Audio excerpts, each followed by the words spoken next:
కూటమి ప్రభుత్వంలో పేద మధ్యతరగతి ప్రజలు లబ్ధి పొందేలా కేటాయింపులు ఉన్నాయని మంత్రి పార్థసారథి అన్నారు. గత పాలనలో అతలాకుతలమైన వ్యవస్థలను గాడిన పెడుతూనే అభివృద్ధి సంక్షేమాన్ని చేస్తున్నట్లు ఆయన వెల్లడించారు. డబుల్ ఇంజన్ సర్కార్ వల్లే రాష్ట్రాభివృద్ధి సాధ్యమవుతుందని మంత్రి అభిప్రాయం వ్యక్తం చేశారు.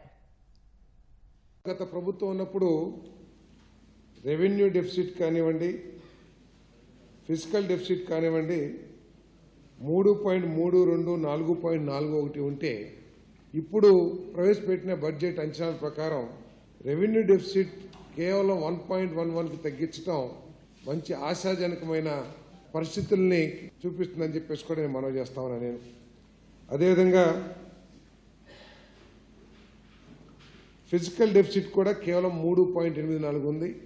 సో ఆర్థిక పరిస్థితి ఏ విధంగా అభివృద్ధి చెందుతుందని కూడా అర్థం చేసుకోవచ్చు అని చెప్పేసి మనం చేస్తాను.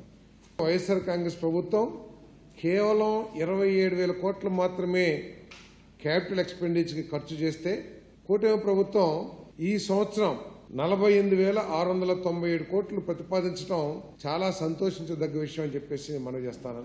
దీని ద్వారా రోడ్లు కానివ్వండి, పంచాయతీరాజ్ ఆర్ఎన్బి రోడ్లు కానివ్వండి, ఇరిగేషన్ ప్రాజెక్టులు కానివ్వండి, లేదు పోర్ట్స్ కానివ్వండి, ఈ క్యాపిటల్ అసెట్స్ అనేది ఈ రాష్ట్రానికి ఒక ఆస్తులు ఏర్పడతాయి.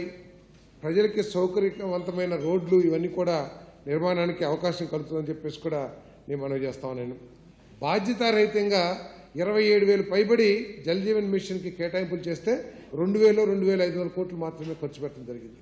కానీ ఈరోజు సెంట్రల్ స్పాన్సర్ స్కీమ్ని పూర్తిగా వినియోగించుకుని ఏదైతే రాష్ట్ర వాటా ఉందో దాన్ని మరి కేటాయింపులు చేసి జల్ జీవన్ మిషన్కి దాదాపు 4,000 కోట్ల రూపాయలు కేటాయించడం కూడా జరిగిందని చెప్పేసి మనం చేస్తాను.